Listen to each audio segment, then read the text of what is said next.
gracious, the merciful, peace and blessings be upon all of his messenger. I'm Hazem Bata. I work with ISNA, the Islamic Society of North America in Plainfield. I wanted to thank all of you for coming today. I know there are a lot of other things that you could be doing on a Friday afternoon, but you chose to come together as a community, and that's something that I think is worthwhile and commendable. So I want to thank the audience as well as our panelists for taking time out of the day to attend.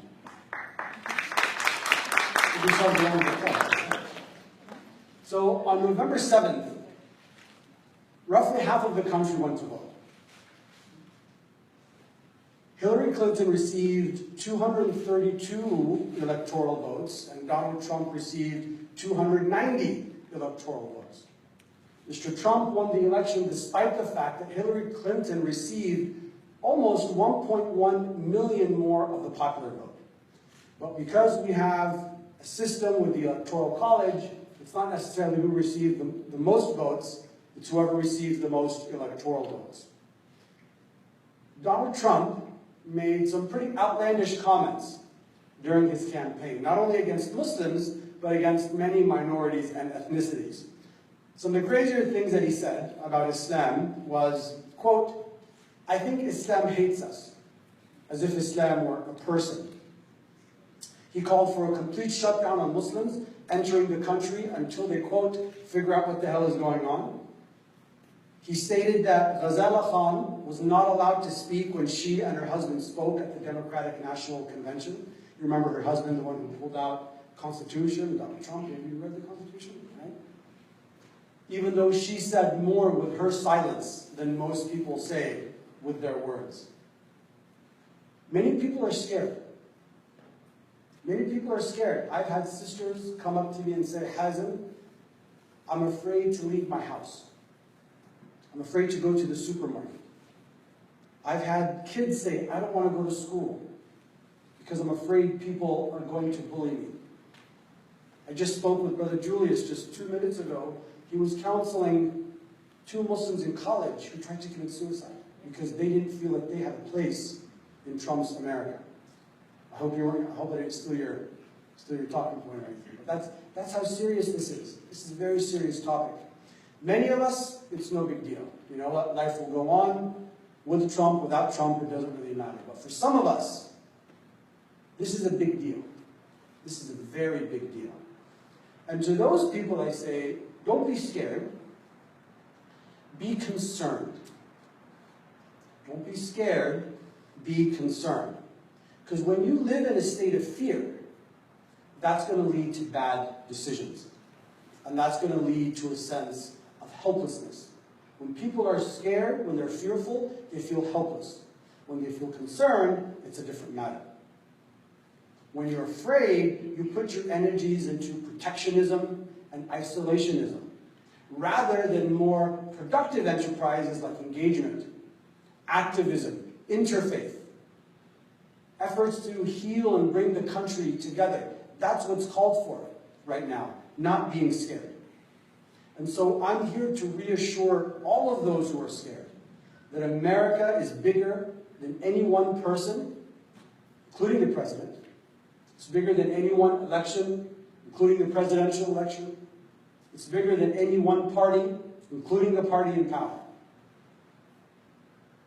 We are a nation of laws.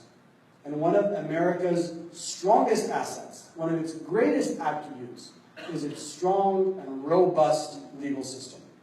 When we all woke up on November 8th, we were still a nation of laws, the Constitution was still intact, and we're all on guard for anyone who's going to try to deteriorate our civil rights.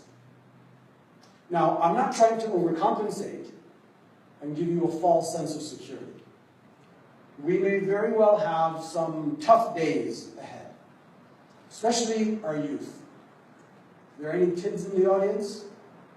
If anyone ever says anything to you, you have to say something. Say something to your teachers, say something to your parents. Parents, be proactive in talking to your kids. Don't wait for something to happen. Be proactive and talk to your kids, make them feel comfortable and safe and open. Talk to the teachers of your parents. If that doesn't bring a result, talk to the principal. If nothing happens then, you talk to the superintendent, and I guarantee you, action will be taken. Do not take this lying down. So, even though we might have some tough times ahead, we have to remember that we are people of faith. And we need to maintain a sense of calm. We need to have our wits about us if we're going to navigate the next 4 years. Now is the time to come together. Now is the time to grip our hands together in solidarity, not the time to allow ourselves to be gripped by fear and insecurity. Allah tests all people, and this may be our test. Next 4 years might be a test for Muslims, as well as Latinos, as well as African Americans and other minorities. But I want us to have perspective. Perspective is important. There are police shootings almost every day in America of unarmed black men. We don't have to deal with that generally as a community. There are 43 murders a day in the United States. That's 300 a week, 16,000 a year. Yet nobody's freaking out over murder rates in America. There's genocide going on in Burma. There are crimes against humanity in Syria. There is oppression and sometimes civil war in Kashmir, Palestine, Iraq, Afghanistan, and more. I'm not trying to dismiss your concerns, but I'm saying we need to maintain a sense of perspective. We are fortunate enough to live in one of the most stable countries in the world, and we are not alone in this struggle. Allah says in Surah Al-Baqarah, the cow, وَلَنَبْلُوَنَّكُمْ بِشَيْءٍ مِّنَ الْخَوْفِ وَالْجُوعِ وَنَقْصٍ مِّنَ الْمَالِ وَالْأَنفُسِ وَالثَّمَرَاتِ وَبَشِّرِ الصَّابِرِينَ. And we will surely test you with something of fear and hunger, and a loss of wealth, lives, and sustenance. But give glad tidings to those who patiently persevere. Allah also says in Surah Al-Ankabut, the spider, do the people think that they will be left to say, we believe, and they will not be tried or tested? We have certainly tried those before them, and Allah will surely make evident those who are truthful. Allah is going to test you. Allah back in Surah Al-Baqarah, God says, but perhaps you hate a thing and it is good for you, and perhaps you love a thing and it is bad for you. And Allah knows while you know not. The best example that I can think of from Islamic history is the Treaty of Hudaybiyah. Hudaybiyah is an area on the outskirts of the city of Mecca. And people who are coming from outside of Mecca into the city basically have to pass through Hudaybiyah. So the Muslims were migrating, they were coming during the month of pilgrimage, during the sacred month, from Medina to Mecca. They were walking in the heat, in the desert, on the sand, some of them barefoot for 2 weeks. It's a 2-week journey to get from Medina to Mecca. And they came in the hopes of making pilgrimage. The pagans of Mecca told them, no, you cannot make a pilgrimage this year. And the Muslims were distraught. They were depressed. They lost hope. They negotiated a 10-year peace treaty. Many of the companions of the Prophet urged him to not sign it because they thought that the terms of the treaty were humiliating and benefited the pagans more than it benefited the Muslims. And they urged him, don't sign it. The Prophet ﷺ agreed to not make a pilgrimage that year, but they'd be allowed to return next year. And he agreed to the Treaty of Hudaybiyah, despite its flaws. And in the few years after that Treaty of Hudaybiyah, Islam expanded more in 2 years than it had in the 14 years before it. That time of peace gave the Muslims time to expand and to grow and to talk about monotheism and call people to Allah. You and I have our faith today because of the Treaty of Hudaybiyah. We have our faith today because the Muslims were stopped and were not allowed to make pilgrimage, and they were distraught, and they were depressed. It is possible for something good to come out of something that we perceive to be bad. And perhaps God is testing us now to purify and strengthen our faith. Now, I know you came here for our wonderful panel of speakers. So what we're going to do is we're going to have the speakers come up one by one. Each of them will have a different topic. They'll each talk for about 5 to 7 minutes. And then afterwards, we're going to have a very robust Q&A session. That was by design. We wanted this to be an interactive and lively event. So our first speaker is Brother Iyas Abu-Abdad. He is a scientist. He is a father. He's a community leader. He earned his PhD in pharmacy from the University of Georgia. He got his MBA from the MIT Sloan School of Management. And he currently works at Eli Lilly as a senior research advisor. He's a strong advocate of diversity and inclusion. And he's leading an employee research group at Lilly called Amica, which supports employees from Africa, Middle East, Central Asia, and other parts of the world. Without any further ado, our first speaker for tonight, Iyas Abu-Abdad.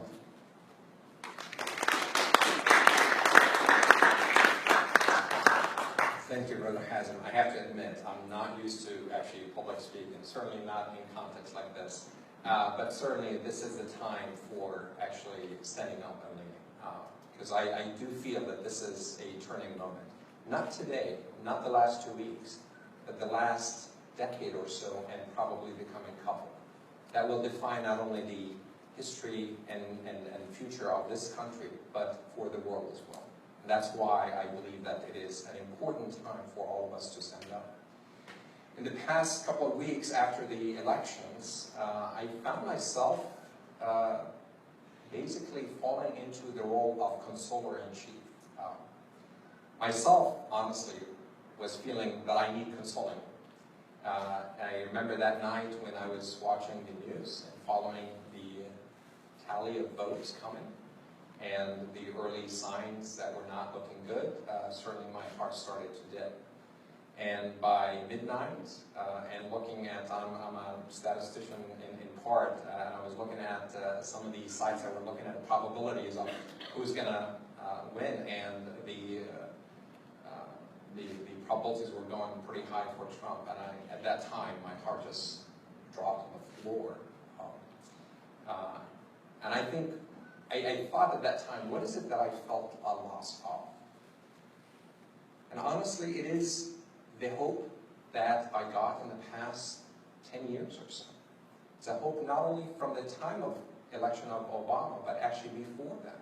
When Obama was even considered, when someone of color being considered to be the head of the nation that is the most powerful.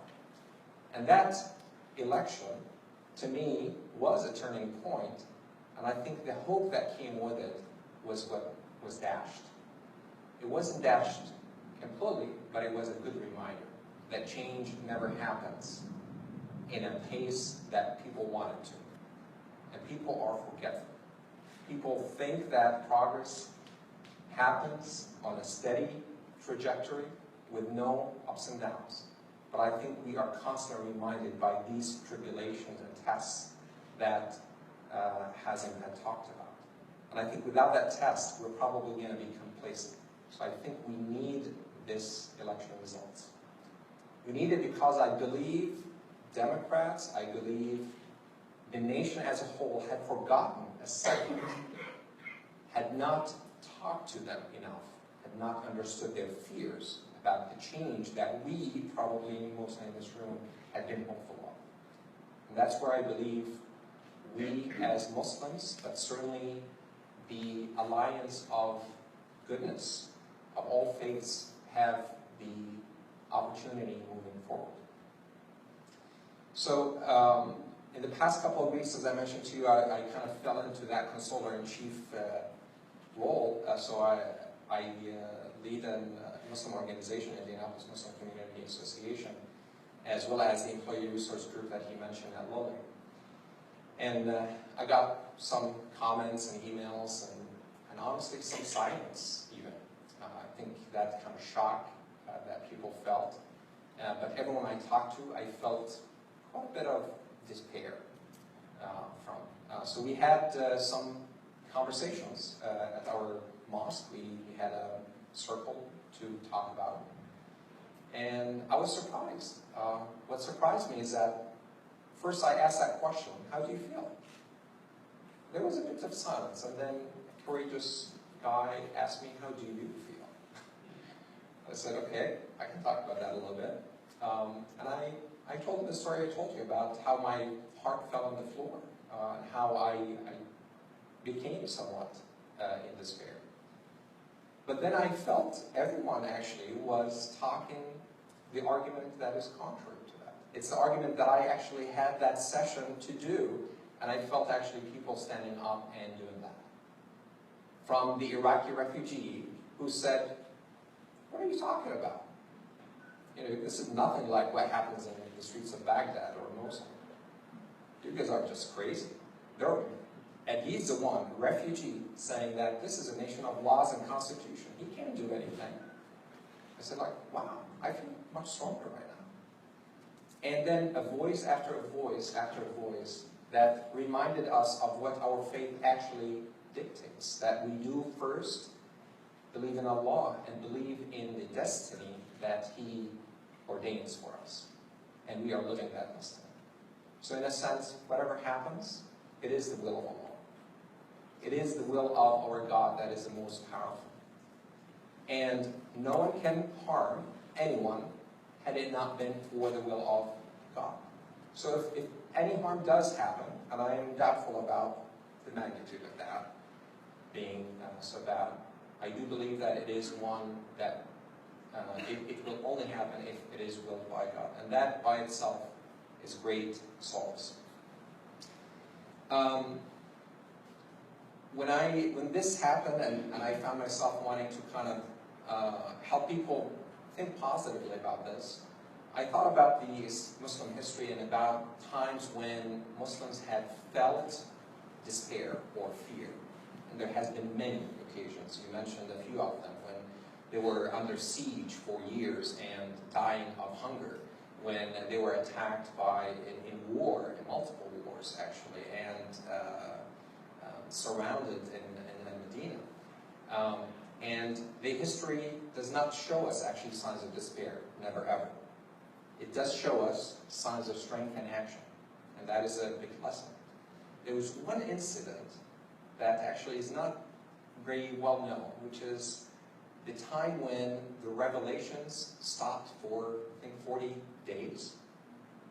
And that is the only time that I have read in history, and maybe I'm not as well read, when the prophet actually was in despair.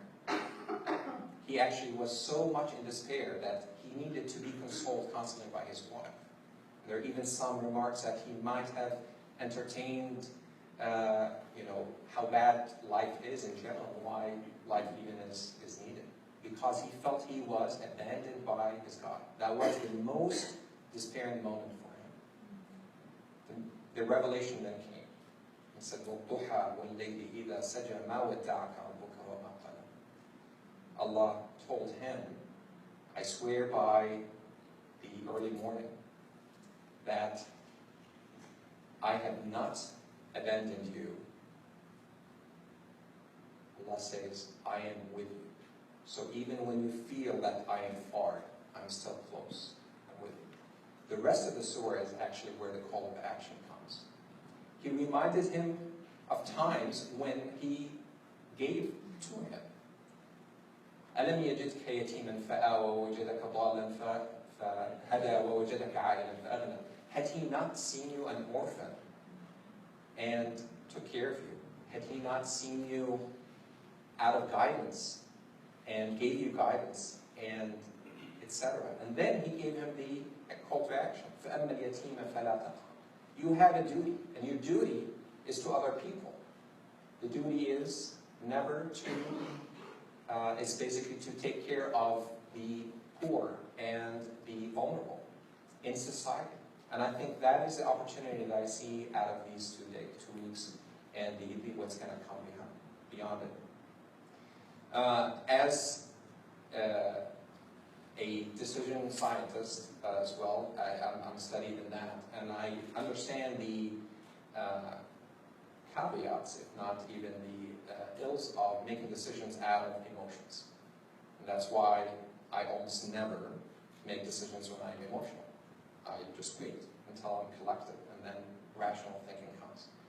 So let me talk about strategy, and that's important for Muslims moving forward. So when you talk about strategy, you talk about the context that you live in, and then you determine your strengths and weaknesses, and from there you define what would be most impactful moving forward. So the context that Muslims live in today is no different than the context that we're living in 2 weeks ago, except for one difference. I think that difference, the main difference I see, is that there are more people motivated to pick up the Muslim cause as the new civil rights movement in the United States. I see Muslims being the new blacks in this country. I see the history of slavery being used as a fuel for truly protecting, if you will, those who are vulnerable, in this case, immigrants and Muslims. So I see that actually as a strong context for us. Certainly there will be attacks, but those attacks are not new. So even when the time of the most progressive, if you will, presidency of Obama, we were under attack, and that continues. We might find a little more of it coming from the government. I do anticipate some more, but I don't think it's going to be to the level that people fear. Because I do believe you campaign with poetry and you govern with prose. I think that's the statement. And in a sense, a president feeling the weight of responsibility will always come back to senses and govern in a way that would be fair, at least in some understanding of that. So I'm extremely hopeful about the future. I really see this as an opportunity. I see this interfaith dialogue as an opportunity for us to build bridges. More importantly, with people that we don't typically talk to, people who are not in this room. And I think we have many allies and friends who can connect us to them. We have a message to give to them, and I believe that they will stand on our side. Thank you. Thank you, yes. So before we get to our next speaker, I want to apologize to everyone for the short notice of this event. We tried to plan it a little further, but just time did not cooperate. We were trying to secure a location, and we had trouble confirming an area, and so we weren't able to announce it until we had confirmed. And I want to thank Charlie, who's out. Looks like he's in timeout over there. But Charlie's out there, and the CIC for confirming this, I think, on 1 or 2 days' notice. So thank you very much for getting us out of a pinch, Charlie. We really appreciate it. And again, thank you all for your patience. So our next speaker is Julius Mansa. Julius was born in Cincinnati, and he's a native to Indianapolis. He went to Indiana University, where he studied international affairs. He's currently pursuing a master's degree in international finance. Does that mean you can make a nice donation to Islam at some point? No? International donation. After the completion of his graduate studies, he plans on pursuing a PhD in Islamic finance. You got to make a donation now. In Islamic finance at the International Islamic University in Malaysia. Julius has been a member of the Indianapolis Muslim community for over 5 years. As an American-born revert to Islam, he maintains a healthy and broad understanding of the issues that American Muslims face in our current political and social climate. Julius serves the Indianapolis Muslim community with passion and zeal, seeking only the pleasure of Allah. He currently sits on the board of the Muslim Alliance of Indiana, Masjid al-Mu'mineen. I gave the khutbah there today, by the way.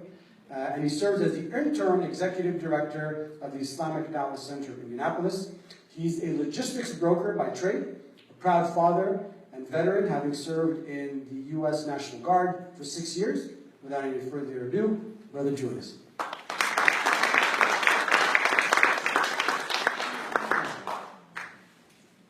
Just the mic for the short guy. You have to go up after, yes. How do you go? Bismillahirrahmanirrahim. Alhamdulillahi Rabbil Alameen. Wa salatu wa salamu ala Rasulullah wa ala alihi wa sahbihi ajma'in. So first I'd like to open by giving thanks and praise to God Almighty, who is the Lord and the creator of everything that exists, who is in control of all things, as Iyas has stated, and giving salutations on the messenger of Allah, Muhammad. Peace and blessings be upon him. Before I continue in my very short piece, and it is very short, I would like to make a statement in regards to what I represent as I stand up here. So obviously I'm Muslim, but I'm an African-American Muslim. And so I hold several different leadership positions in the city in several different Islamic organizations. Serve as an imam at Earlham College, on the boards of different organizations. And with that being said, in positions of leadership, there's a converging point, if that even makes sense, of how many people come and talk to you about their issues and their problems. And this Donald Trump fiasco and this current election fiasco, you get the sentiments coming from different racial groups and things like that. They're very different from different groups. So what I've noticed in the past week or so, the people who are the most concerned are our immigrant brothers and sisters, largely because some of them come from places they cannot go back to. If they do, they may be hurt or killed or something like that. It's a very sensitive topic. With us African American Muslims, as Iyas has already stated, we've been spit on, we've been everything for 400 plus years. We've been in the country in a manner in which we didn't want to be here. We've been in the media for the past X amount of hundreds of years in a very degrading way. So for us, it's nothing new. And even the rhetoric that Donald Trump uses, it's nothing new for us. So we're not as afraid. Even when you talk about stuff like a Muslim registry, which is very heavy in the media right now. This current Attorney General that he's going to select is really thinking about instituting a Muslim registry, right? So us as African Americans, we're like, make us, right? Make me, right? And since no one's going to make us, they can try. They're not going to make our Muslim brothers and sisters that are immigrants to this country. So for the immigrant Muslims, know that we as African American Muslims who are indigenous here, and most of you all are second and third generation, know that for the ones who are not second and third generation, we are standing on the front lines of this issue, and we will be ready to fight in any way, shape, or form, and no one's going to make us sign any registry, and no one's going to make you do it either. Alhamdulillah, so know that. So before we continue, or as we continue, I would like everyone in the room today, both Muslim and non-Muslim, all of our distinguished guests, to know that in regards to our current political and our political climate and political situation and any adverse and potentially damaging aspects that may have been brought forth from it, that is in relation to or attribute to Donald Trump, know that we are absolutely not alone, okay? We're not alone in our fears, we're not alone in our concerns, we're not alone in our anxieties, we're not alone in any of these things.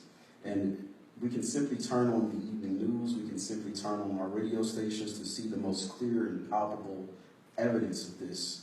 Just about every major city there are protests, anti-Donald, anti-Trump, whatever you want to have it, protests. And believe it or not, most of these groups, actually just about all of these groups, are predominantly non-Muslim, right? They're predominantly non-Muslim groups in protest. So know that we are not alone at all. I mean, every major city, Atlanta, D.C., Chicago, San Diego, the list goes on. There are protest after protest against the current election results. So, just today I was reading in the New York Times article and stated that over 100 nonprofit, non-Muslim organizations received a rise in donations due to the current election results. The American Civil Liberties Union, which defends the rights of individuals, said on Monday that it received more than $7 million from about 120,000 donations.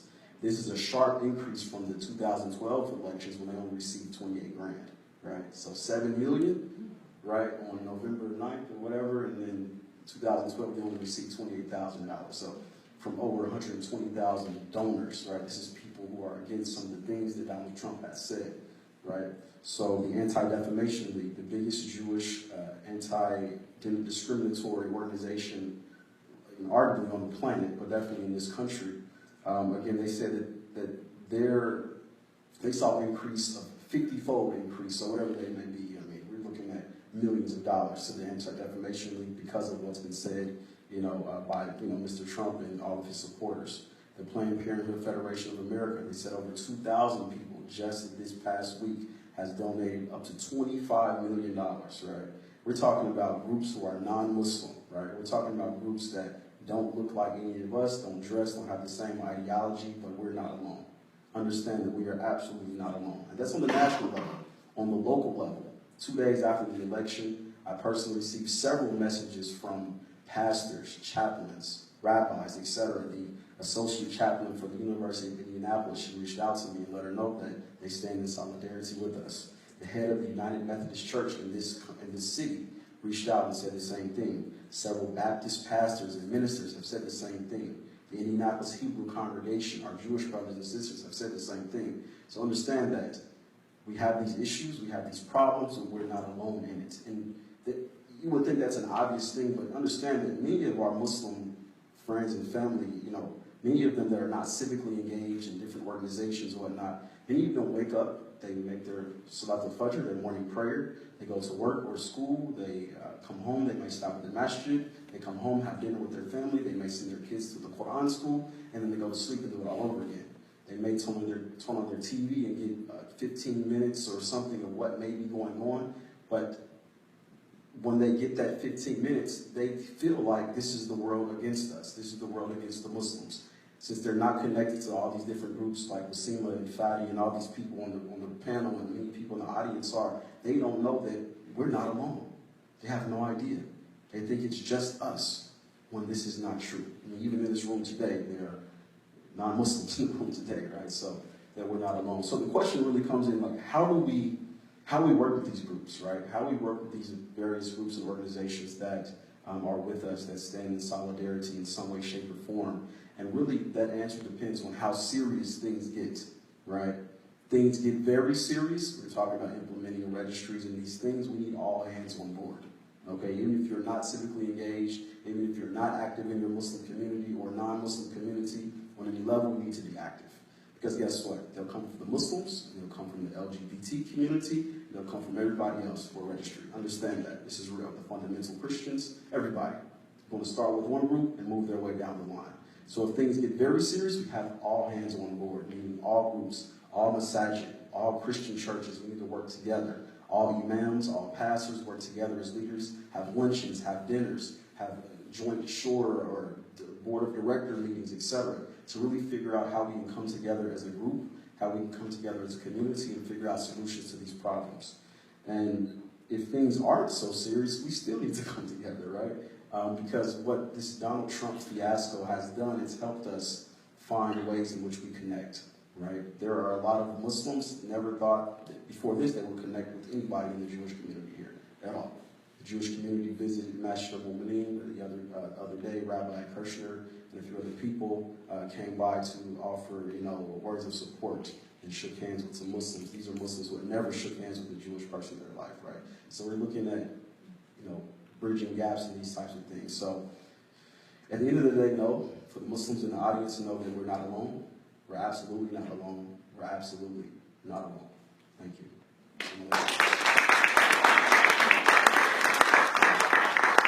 Thank you, Brother Cruz. Our next speaker is Sister Amreen Vora. Amreen is a young professional working in downtown Indianapolis as a marketing and communications manager at a nonprofit charter school management organization. She's originally from Albany, New York, and attended Columbia University. She taught high school science in the Mississippi Delta through Teach for America. She now resides on the west side of Indianapolis with her husband and proudly serves on the IMCA board. Amreen.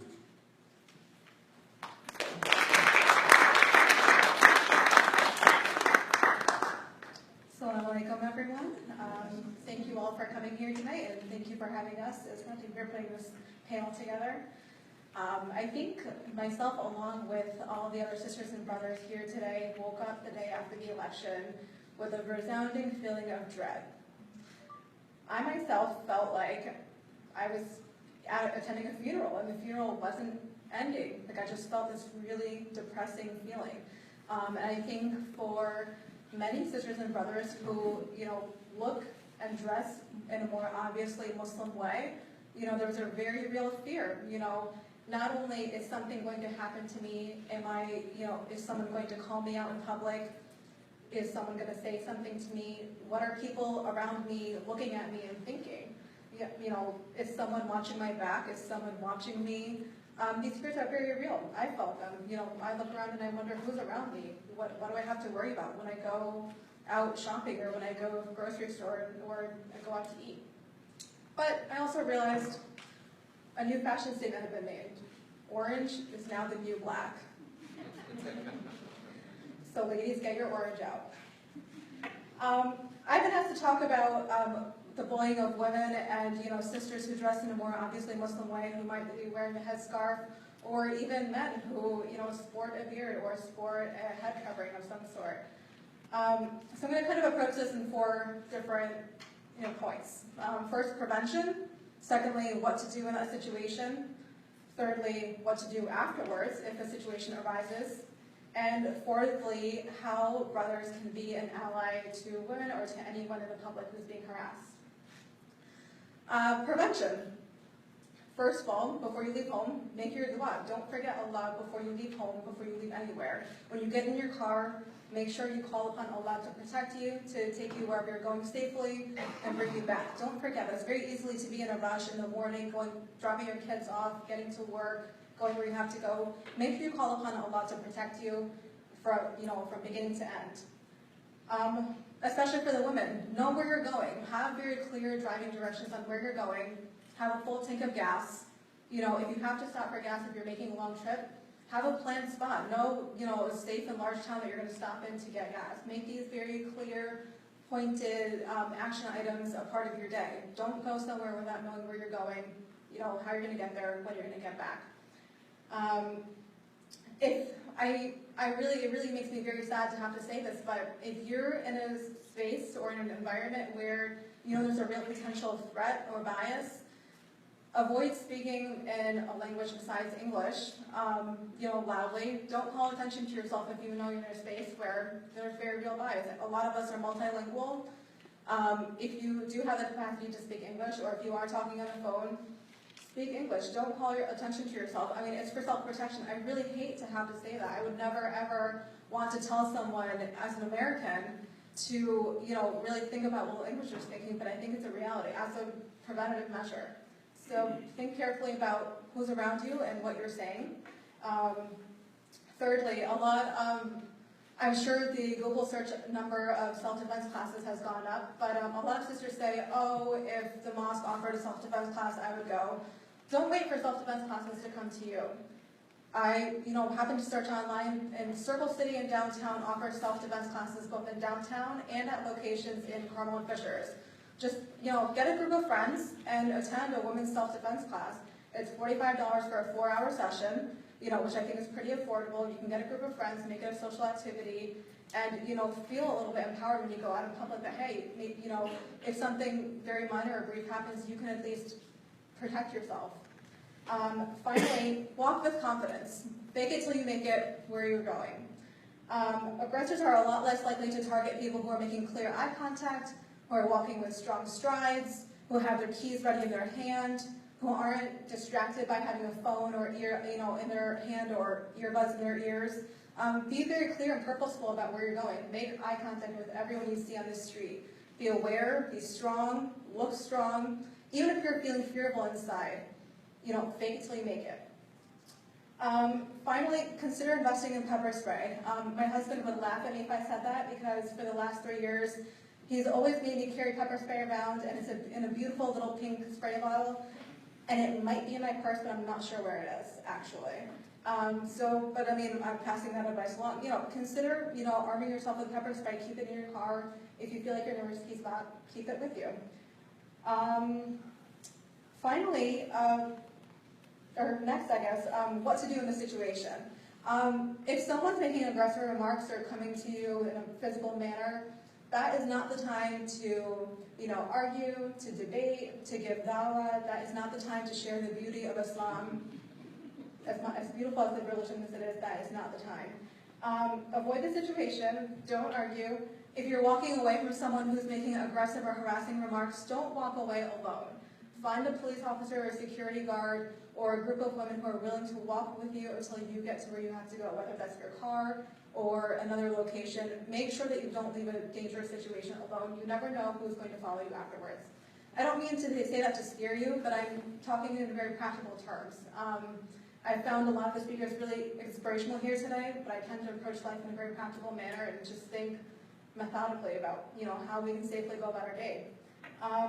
If someone's making aggressive remarks towards you, look around for allies and verbalize that you need help. Don't a lot of times people don't people think that our community members are going to step up and help us immediately. No, you need to say, hey, I need help. If you're on the bus, if you're in public, call attention to yourself. Say that you need help. Verbalize that and make other people draw attention to you. After the situation, notify the police, notify any figures of authority that are around you. 2 out of 3 incidents of bias go unreported. But however, CNN recently reported that hate crimes against Muslims specifically, not all hate crimes, Muslims specifically, went up 67% as compared to last year. And that's just reported incidents. So if something happens, say something. Don't keep it to yourself. Encourage your children to say something. Report it to the police, call the police, file an incident report. Also notify the ACLU. There is an Indianapolis chapter, I believe it's somewhere in downtown. Write to them, notify them, call attention to them. Post your experience on Facebook or on social media. The more you share it, the more people, non-Muslims and Muslims who know what you're going through or know what's going on, the more people are likely to realize, hey, civil rights and liberties are really at risk today. We need to stand up for all of our community members. We need to be a community and a nation of one. There's also, for major incidents, there's an FBI field office located in Indianapolis. Reach out to them. They are a resource. We are American citizens and residents. We do deserve their protection just as much as anyone else. If something happens, report it to the FBI. You can also notify the Attorney General's office. The Attorney General's office is on West Washington Street. Write to them, notify them, call them, make your voice heard. Call your local legislator, go online, in.gov, find your local legislator, make a call, make your voice heard. You can also notify the CARE National chapter about what happened. But my point is, don't keep quiet. Make sure that you make your voice heard, share with your family, with your friends what happened, and make sure that they also remain vigilant. How men can be allies, how our brothers can be allies to women or to anyone who's vulnerable. If you see a sister, who's leaving, a mall or parking lot, and you think she might need help, or just, someone to watch and make sure she gets to her car safely. It's okay to say, hey, do you need someone to walk you to your car or watch and make sure that you get to your car safely? It's okay to accept that. It's okay to offer that. Secondly, if you see anyone being harassed, step up, step into the situation if you think it's safe, or call for help, but don't stay silent. Finally, if you hear men talking inappropriately, say something. Don't listen to inappropriate things and say nothing. Don't stay silent. If you hear inappropriate conversations, speak up and say, that's not appropriate and I don't agree with what you're saying and you need to stop. Finally, I just want to remind everyone that we should still have hope. As much as, women who wear hijab and men who look very obviously Muslim feel fear, remember that, we're a nation of unity. We're here. We're in control. You always have Allah on your side. It's okay to feel scared, but it's also okay to feel hope and to feel power. Don't be afraid to go out. Don't let fear overcome you. Turn that fear into action. Encourage your sisters, encourage your family members, encourage your mothers, your sisters, your wives, your daughters to stay strong, to be strong, to pursue the help that you need, and always call on Allah to protect you. Thank you.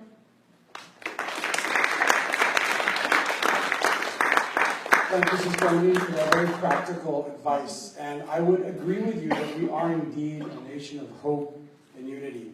ISNA, this is a big target, right? And we've received our own threats, but overwhelmingly what we receive is love and support. And so it's very easy, the squeaky wheel gets the oil, right? But we have to focus on the good things as well. And there are many people out there that will support you, that will step up, that will protect you, but oftentimes, as you said, you have to say something. Sometimes people don't know that you're afraid. Sometimes people don't know that you need help, so don't be afraid to speak up. Our next speaker is Sister Wasima Ali. She is currently the Administrative Director at the Desmond Tutu Center, which is a joint program between Butler University and the Christian Theological Seminary. She's formerly the Chief Operations Officer of the Muslim Alliance of Indiana. She was a law clerk at the law firm of Dennison and Associates, also at the law firm of Don Marie White. She received her law degree from the Parcio University School of Law. I think I butchered that pronunciation, did I? And she received her bachelor's from Purdue, which I didn't realize that. I went to West Virginia University, And so that makes you my nemesis, kind of. I started off at Purdue, graduated from IPUI. Ah, so you're semi-nemesis. So West Virginia University and Purdue are, rivals. But I didn't know that. But lovely. So next speaker is Sister Wasima. Thank you.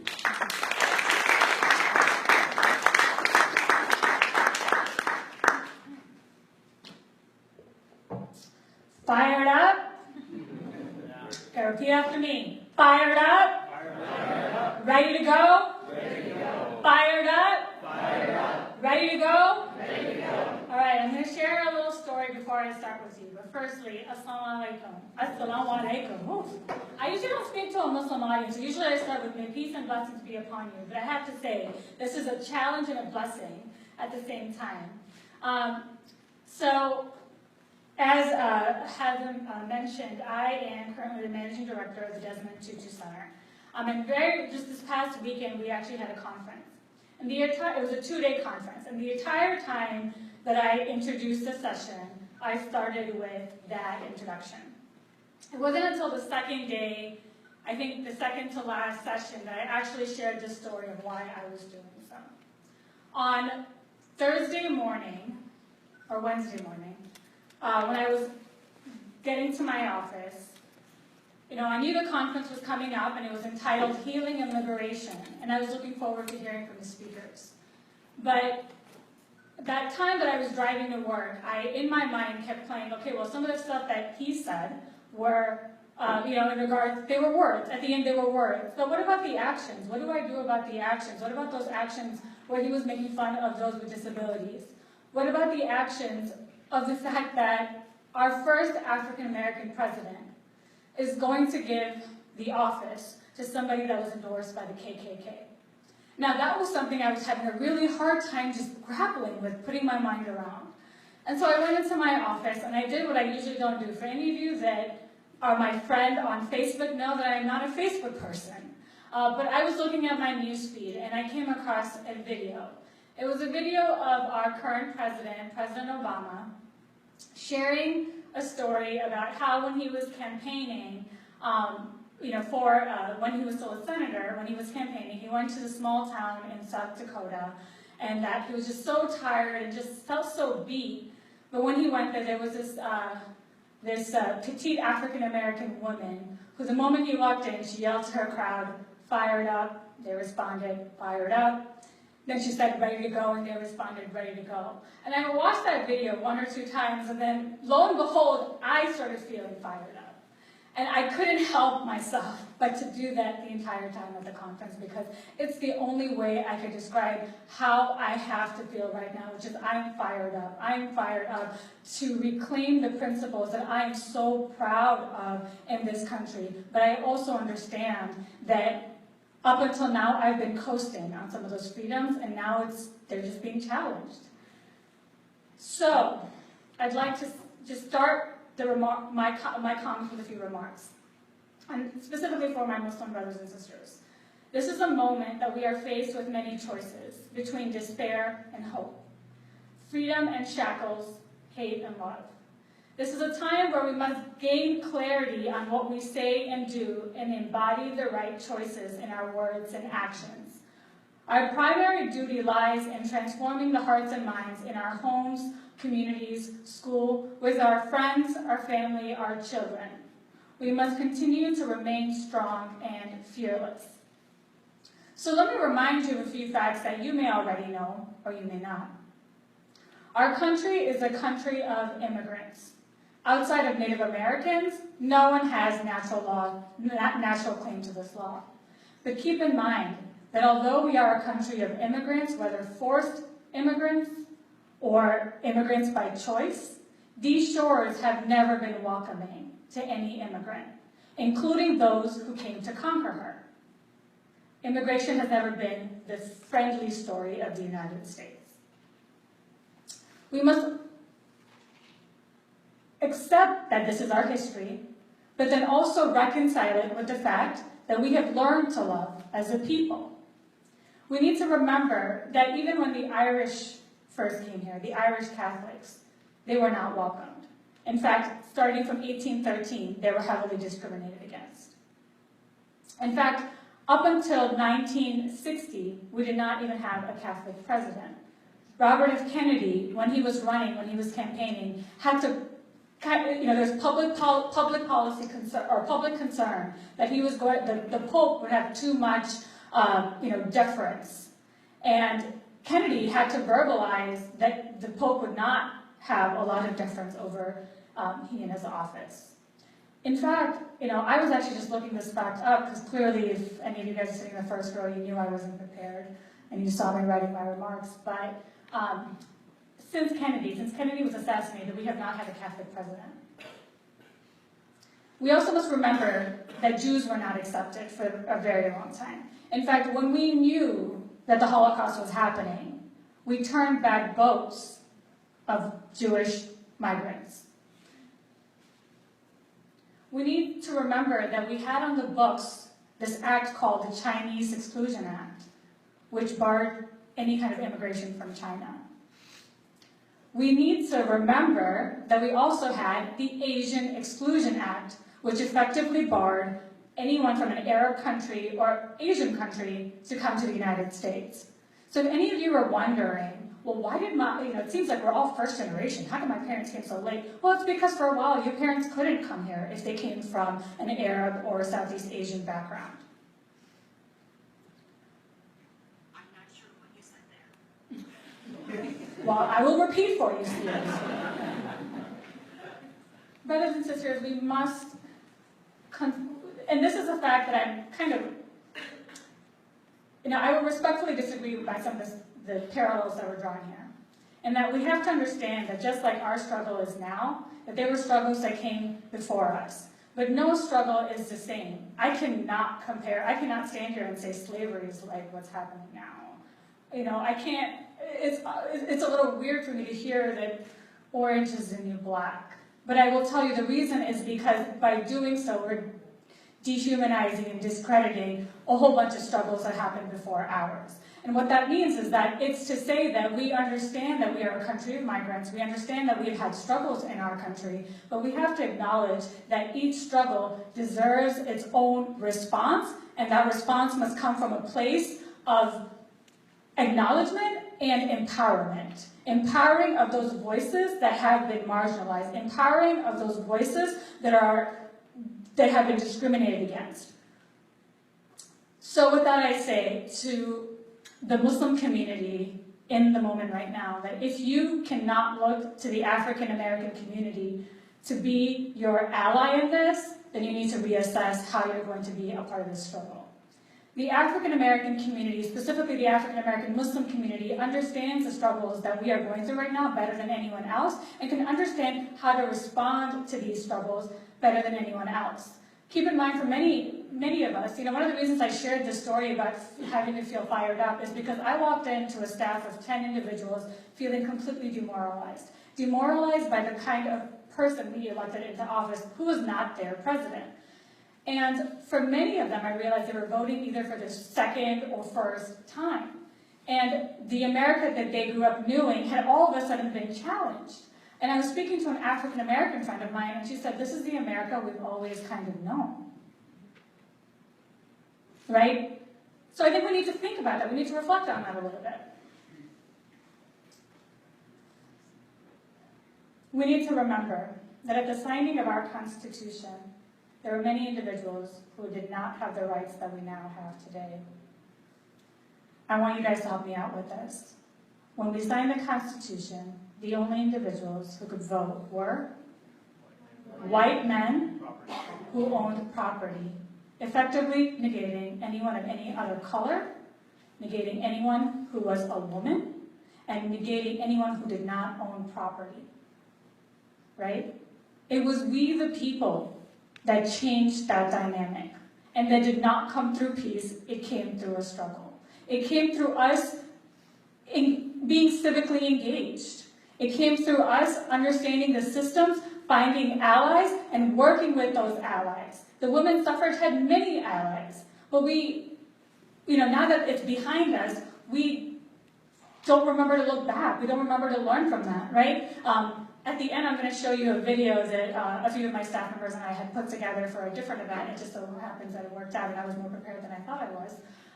But there are quotes in there about how if we don't learn from history, I mean, I can't remember the exact quote, but we need to learn from history. We're doomed to repeat, I do believe it is. All right, but before I go, I wanted to share that this is the time that we must be specific about our commitment to build a just, loving, and peaceful world. Let's work together to make America stronger. Stronger with our natural allies, people of the Jewish community, people of the African American community, people of the LGBT community, people of the Hispanic community. These are our natural allies, people of many faith background communities. In fact, today I was at a press conference at the State House, and I was brought to tears by the kind of support that we saw. And in fact, when we do the Q&A, I will share with you ways, there's ACLU, but there's a lot of other organizations that are also tracking this kind of information and are also helpful in terms of understanding how to respond. We need to make sure that we are stronger and that our voices are no longer silent, and our idle hands can no longer be silent or idle. Let's create an America that will be inclusive, respectful to all, where we live a life free of coercion and fear.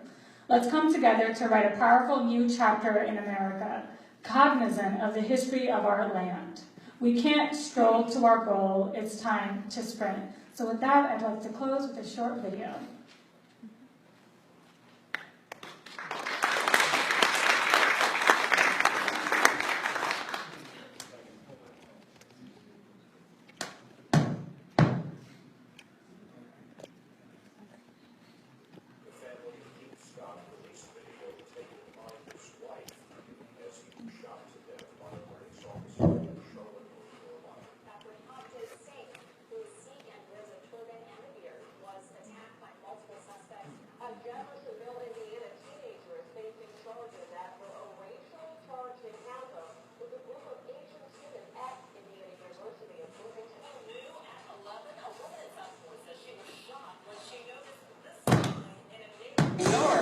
Tonight on that terrifying attack on a Muslim woman in Bloomington, 19-year-old Tristan Bigford is scheduled to appear in court for the first time Friday.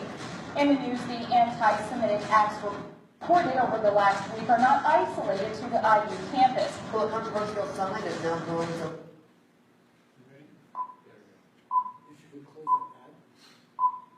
The family of Keith Scott released video taken by his wife as he was shot to death by a police officer in Charlotte, North Carolina. Dr. Pamjot Singh, who is Sikh and wears a turban and a beard, was attacked by multiple suspects. A Jeffersonville, Indiana teenager is facing charges after a racially charged encounter with a group of Asian students at Indiana University in Bloomington. New at 11, a woman in South Florida says she was shocked when she noticed this sign in a neighboring yard. Tonight on that terrifying attack on a Muslim woman in Bloomington, 19-year-old Tristan Bigford is scheduled to appear in court for the first time Friday.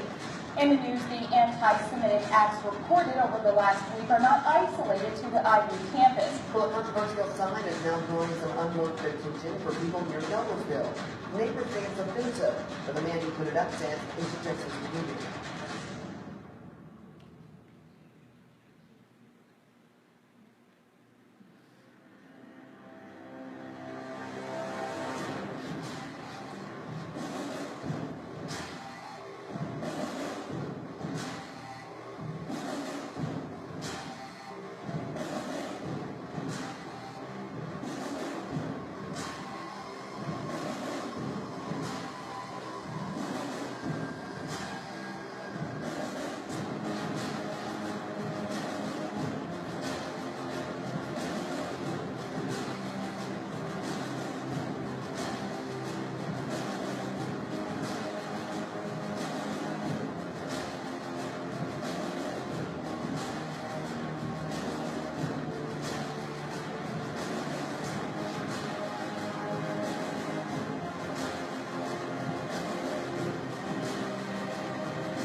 Thank you, Asima. So I'm going to let you in on a bit of a secret. All right, let's go there. Wasima didn't come today prepared to speak for 5 to 7 minutes uninterrupted. We had a bit of a miscommunication, and she thought it was going to be interactive from the very start. And she was actually scheduled to go first. She asked that I move her down the line so she could prepare, and I think she recovered pretty well, I thought. So thank you very much. Our next speaker is Fadi Kodura. Currently, he is the Controller and Chief Financial Officer of the City of Indianapolis and Marion County. So Fadi, I expect a really big donation today. Really big donation. He's an adjunct faculty at Indiana University Little League Family School of Philanthropy. He was the Senior Project Manager in Healthcare Analytics, Health Strategies, and Technology for the Indiana State Government, Family and Social Services. He got his undergraduate from New Orleans, his graduate degree from Indiana University, and his PhD in philanthropy and public policy also from Indiana University. Without any further ado, Mr. Fadi Kodura.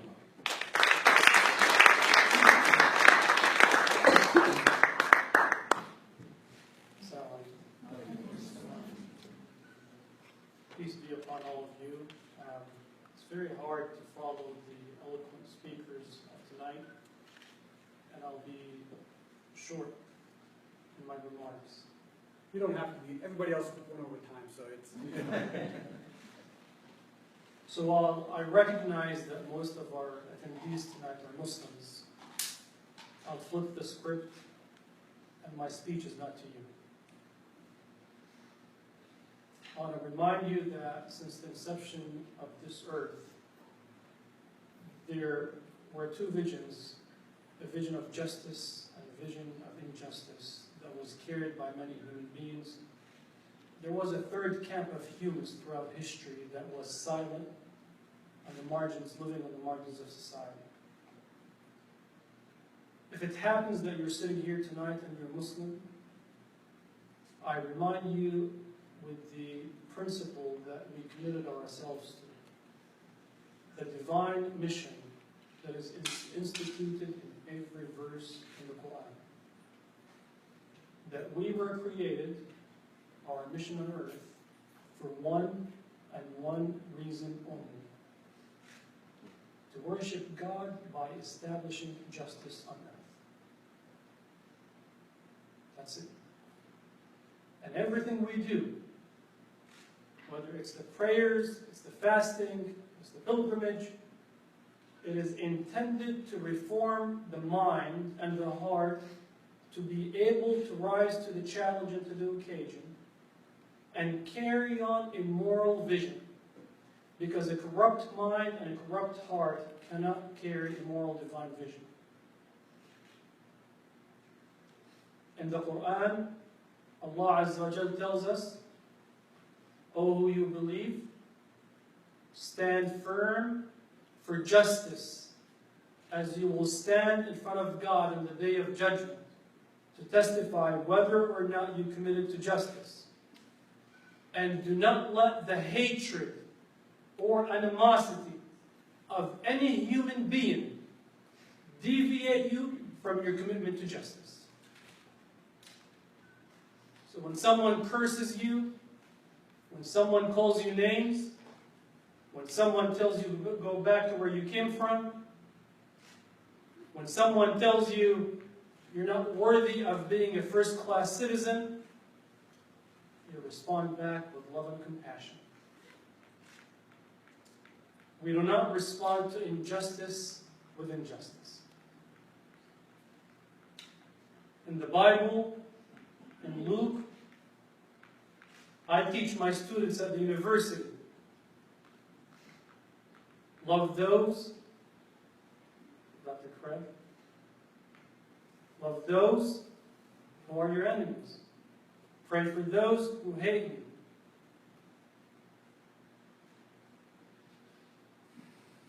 This issue is not a Muslim issue versus a non-Muslim, Muslim versus non-Muslim. This is an issue of competing visions of how we see the world. This is an issue where men and women of principle, of every faith, or those who do not even subscribe to faith. It's a human issue. Regardless of race, ethnicity, gender, religion, where we came from, political views. And I will not belabor the talk by using the verses from the Quran and the Sunnah to be respectful of you, because my esteemed audience have covered many stories and examples. I'll be respectful of your time. But I want to share with you actually a modern leader who's no longer with us, who inspired my dreams in life. And it happens that he's not a Muslim. Dr. Martin Luther King is a very inspirational figure. I learned through reading his sermons or watching the few videos that exist about his vision for our world. And I couldn't help but to focus and try to understand how much effort and energy does it take someone to transform their minds and hearts to love those who hate them.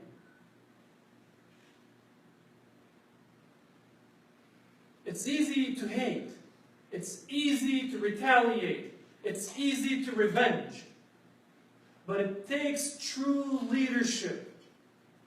It takes committed people, men and women of principle, to make reason prevail. When he said, we came to this country on different ships, but now we're in the same boat. When he said, the hottest place in hell is reserved for those who remain neutral in times of great moral conflict. I reserve the hottest place in hell for those who remain silent in times of great moral conflict. And I can't help it when I see the last published video of him speaking before he was assassinated. And every time I watch it, I enter a different state of emotions. Standing in front of a community that was oppressed, telling everyone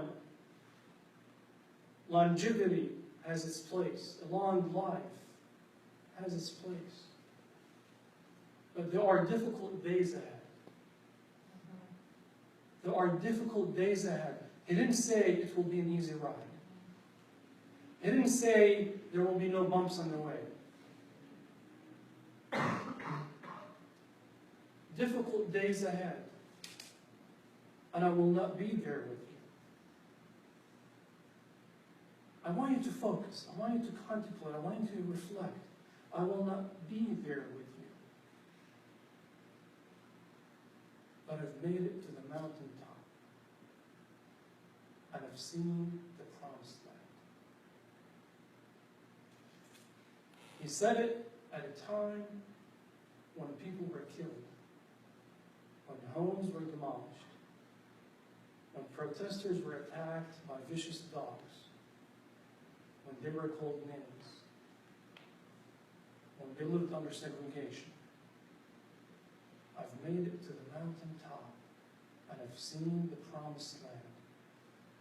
What promised land was he talking about? Indeed, it wasn't the land that he was living in, because at that time it wasn't the land of justice and freedom. It was the vision of justice, the moral commitment. When you reach a commitment that you live and you die for justice, that nothing on this earth will break you in your commitment to justice. That's the promised land. Might not be tomorrow, might not be next week, might not be 10 years from today. but it's the moral obligation of every generation to stand for the values that we believe in. We cannot outsource our commitment to justice to the previous generation or to future generations. It is our role because now we exist, now we live on this earth, and it is our time. And we define the values of our time. Through every conflict, men and women of principle came together. It was not one group or two or just faith-based communities. It was men and women of principle. And I see in each one of you a man or woman of principle. This is not time to feel hopeless. This is not time to give up. We love America so much that I guarantee you we will not allow America to default on its commitment to justice. We love America so much to the point that we will not accept any community to be treated unfairly. We love America so much that no child should grow in this country under the shade of fear. America promised the shade of justice and freedom and liberty. And that's our commitment. Hatred creates so much burden on the heart that we can't carry. With love, with compassion, and resistance. The Constitution of the United States made the most powerful office in this land is the office of the citizen. You, your office. You can change nations. You can change the future of this world. It's in your hands. The world and the future of the world is in your hands. And we have one of two choices. We can leave, and as long as we live comfortable lives, we can ignore and be part of the silent majority, or we can recommit ourselves to a mission of justice that never goes away, regardless of who got elected, even under President Obama. He's not perfect. He's a human. He committed mistakes. Regardless of who you voted for, regardless of who you supported, you stand up for justice. Don't follow blindly. I believe in you. I believe in your abilities. I believe in your hearts. I believe in your minds. Today is a day of celebration, not a day of sadness. Celebration that men and women of principle came together to raise a flag of justice and say, we shall overcome, and we shall. Thank you.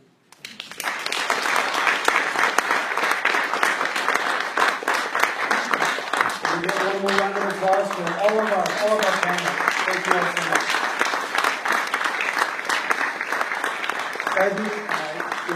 Your words reminded me of a verse in the Quran. You spoke a lot about justice. And at Harvard Law School, one of the most prestigious schools in the world, at the entrance to the faculty library is a verse from the Quran, from chapter An-Nisa, the women, verse 135. And they have it framed as one of the greatest expressions of justice in history.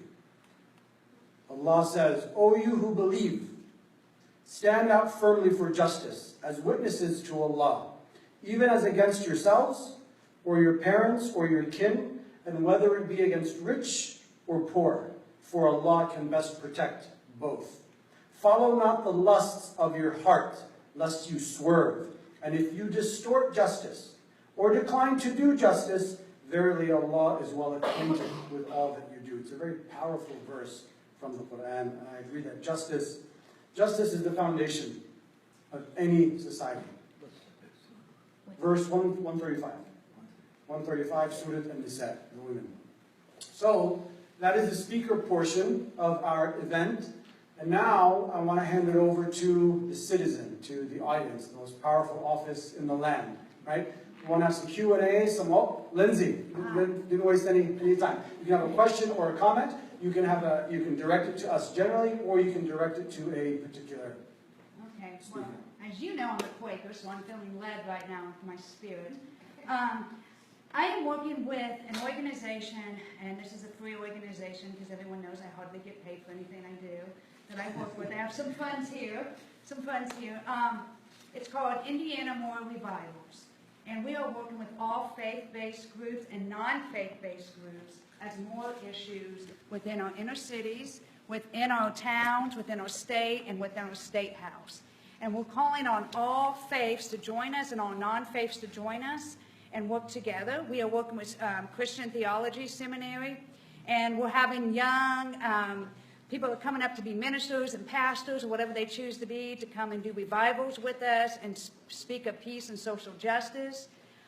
We are opening our hands and our arms to all faith and non-faith groups. I feel like this is very important to me as a Quaker and as working with Muslims and working with Jewish and working with all different Christian faith and non-Christian faith, because I even have atheist friends, is I feel like God is calling all of us to stand up right now. A lot of us progressive social justice churches have remained silent. We remain silent, and now it's our turn to speak up, our turn to work together, our turn to learn from one another. And I will give my whole thing. I wasn't prepared to do this. This is the Spirit leading me right now.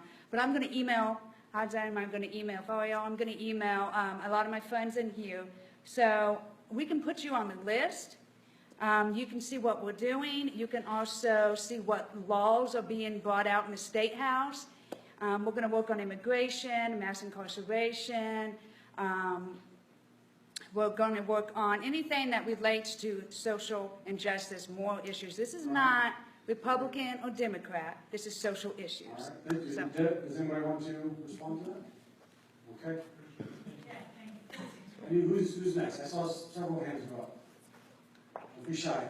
Yes, sir. And if we could keep our comments to a minimum, a minute or less, just so we have enough time for everyone. Sure, why not? Yeah, actually, I would say that we are so pessimistic when we gather together like that, like everybody's against Muslims only. But we wouldn't have lived really till today in the last 2 weeks if this is the opinion for the whole people. We live in our neighborhood. I never had any harassment. My neighbors, they are very good. So I think Trump, he won by 46% or something like that, I think.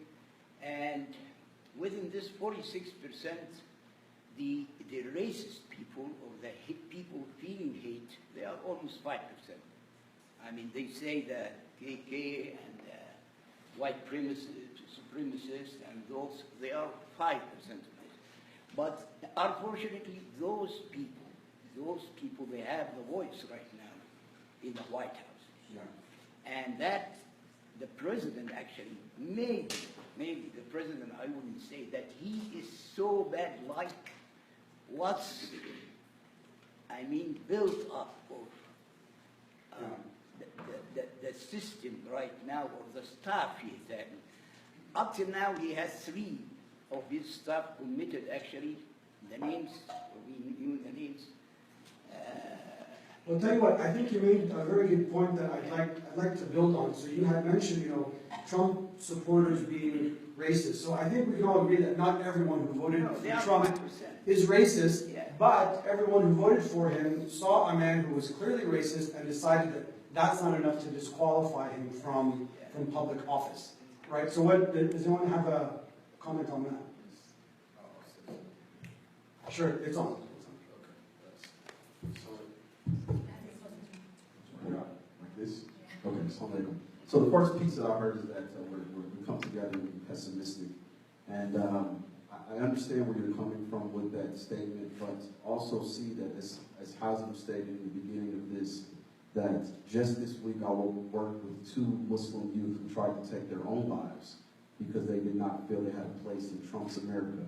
Just this week, the executive director, her daughter, 7 years old, was pulled out of class because her last name was Shaheed and was told by a faculty member, well, why are you here? Where do you come from? You shouldn't be here. A 7-year-old, right? These things are happening. IUPUI's campus, there's swastikas all over the places where the MSA gathers, right? So these things aren't being reported in the media, but they're happening. And when it comes down to the simple fact that, excuse me, when someone is trying to take their life, specifically a Muslim, because they feel that they don't have a place because of the current election outcome, this is serious. So I understand that it may seem pessimistic or down, but these are very serious things. I mean, these are... Sorry, I'm completely not trying to say that, I mean, what we're doing is not equal. Otherwise, Yes. I would not have come. Yeah, right, I I'm understand. here I understand. about my kids, about my grandkids. Right. So I mean, but I don't want to give the impression that this country, 100% of the people in this country, they are against only Muslim or against Hispanic or I mean, the percentage of those people, they are minimal, but they are very strong and they reach the White House. And right now, actually, they are sitting the people. I mean, Yes, they are. They're not only national but they're security. creating policy and strategy currently. Yeah, So watch it's a Ben. serious issue. I mean, I watched Ben. So let's go to a different person, just so we have enough time for everyone. Does anybody else have a question or a comment? Yes. And then you and sister in the back afterwards. I saw you there. So I'm actually not American, I'm Canadian, but this election has me kind of, this election has me feeling like a frog in the beaker, and you slowly turn up the heat, and you don't realize you're boiling. And so he said a lot of different things, and he seems like we're normalizing the situation, and he seems like, now it seems like he's elected, and people are saying, let's give him a chance. So my question for you is, how do we prevent ourselves from being complacent and falling into apathy when we're seeing all this normalization of what he's talking about, who he's appointed to be by his side?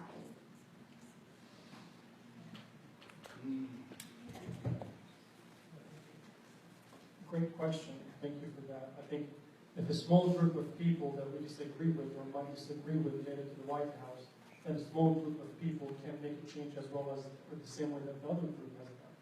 So I think it takes committed people who are energized, committed to a mission. You can't commit to an activity. You can't commit to showing up once and stating an opinion and leaving.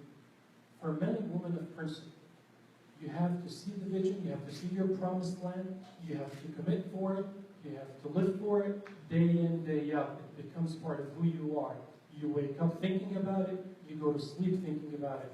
You start seeing the world from that prism, that I'm a mission-driven human being, and I have a value as a human being by living on this earth. I add value. So I think it starts from within. My suggestion, I remind myself and everyone that I work with, is that it starts with you. It starts with you. No one else can change you. If you can't change yourself, the only one who you control on this earth is you. And if you can't change who you are, how do we expect to change our country to the better? So I think it starts with us.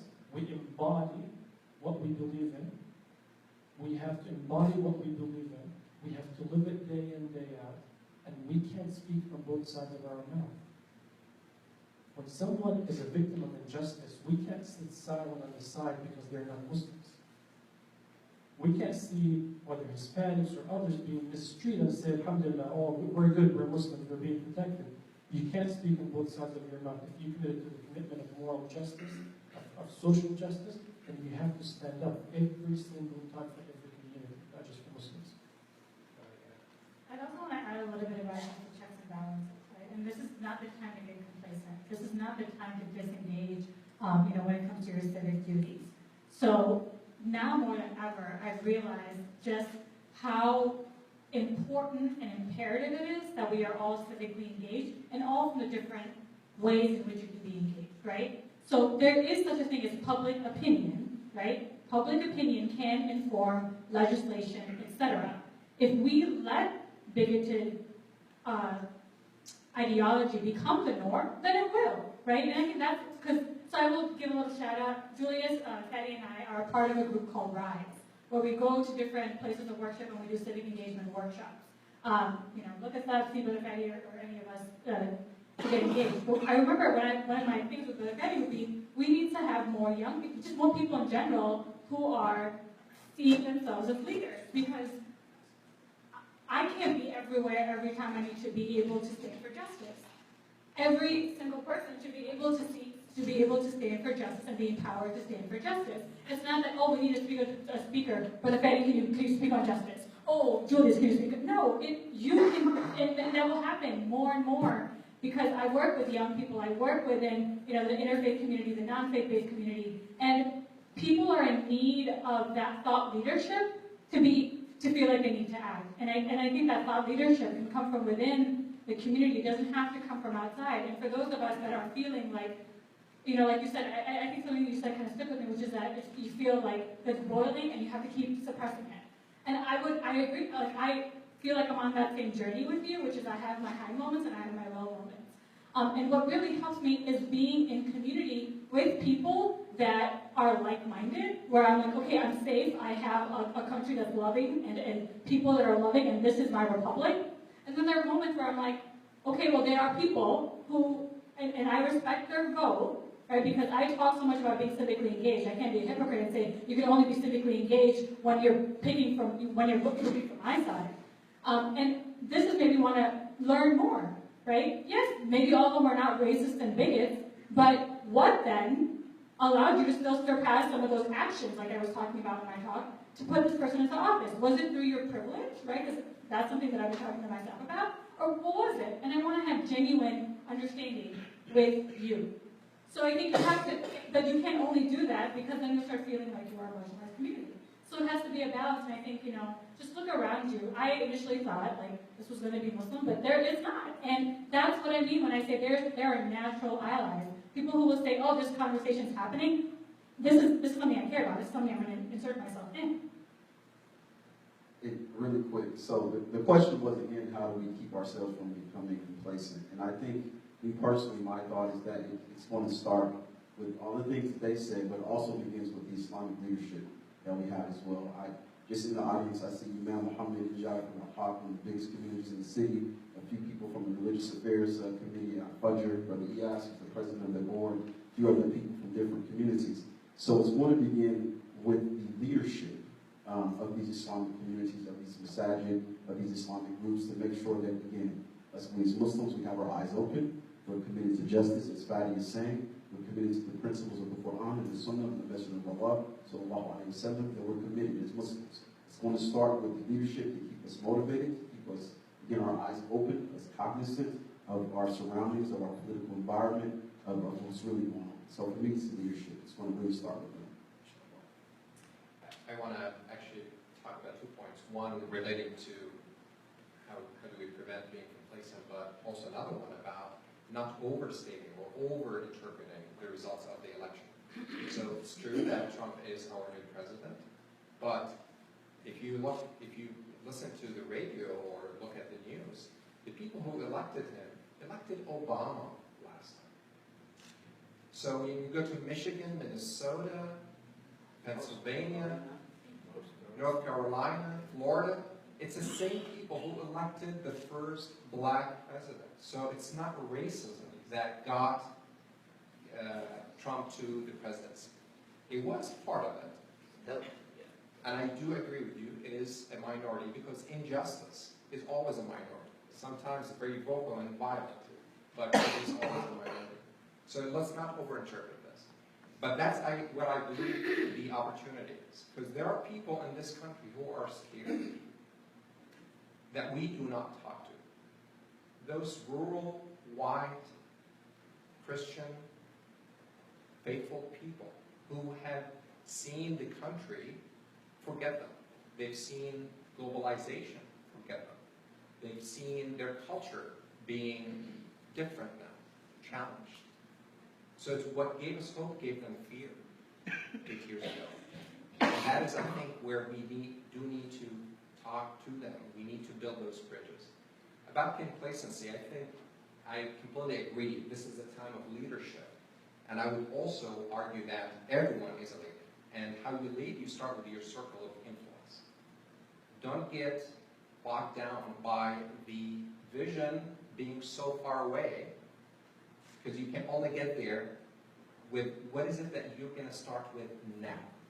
And you did that, Sister Song. You sent me an email the day after the election saying, I know that kids are going to be afraid, and I want to calm them. I want them to have hope. And that's exactly the kind of action that we need. Every single one of us can do. There was a sister in the back, all the way in the back, that was, you had your hand up last time. Yes. After all the conversation is over, can you tell us what your next steps are? Also, I'd like to know very much why were there politicians invited to this, or is that part of the next step? So that's actually going to be part of the coming steps, because we had very little time to organize this.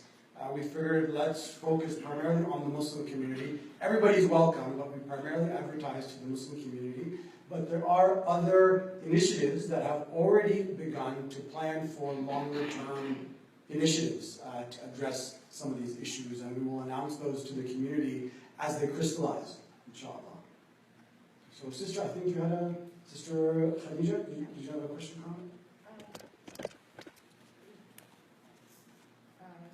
Some of the numbers, I'm a faculty member, student social work, and a researcher. The numbers that are troubling me the most are the bullying incidents. One of the largest studies that was done in California, this is before the results of the election, showed over 50% of Muslim students in California, which is really diverse, were experiencing bullying. And a lot of the data that is coming out, what is deeply troubling is 5-year-olds being bullied. So one of the things I'd like for us to talk about is have a conversation on, whether it be in schools, on dealing with the bullying that is happening. It is happening at IUPUI. It is happening at different institutions. A proactive strategic plan where we can deal with, I brought some documents. One of them actually deals with Muslim families. They're on the table outside, and I suggest all of you It's take them. part of the documents. We need a real comprehensive plan. And so I just wanted to put you out there. Some of us are ready to help. Thank you. Anyone want to comment on the bullying issue? Well, I'm just going to, can everyone hear me? Just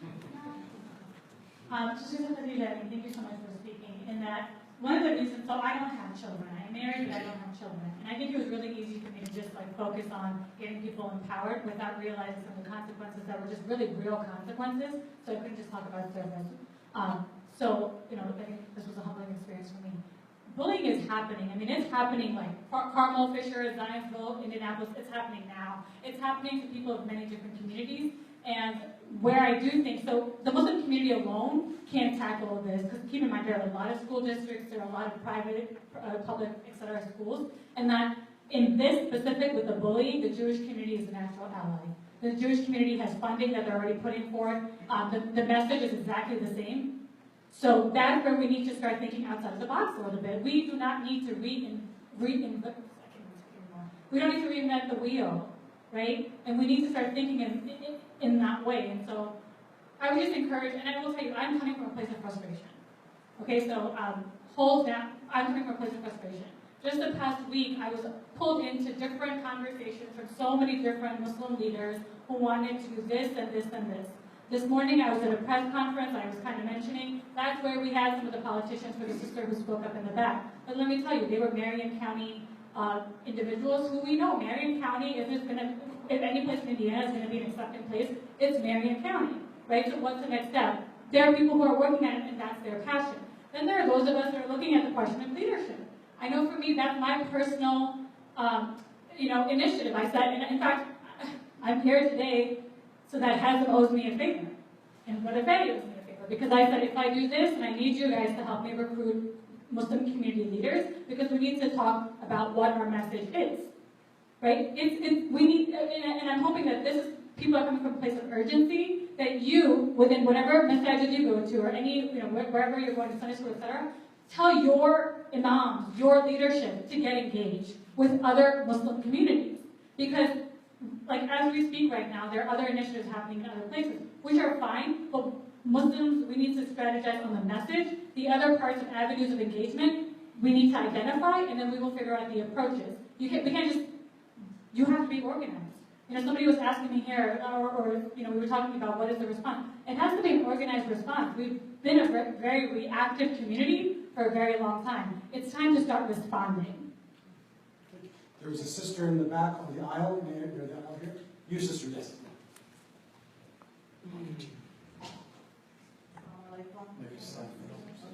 I just want to say for those who want to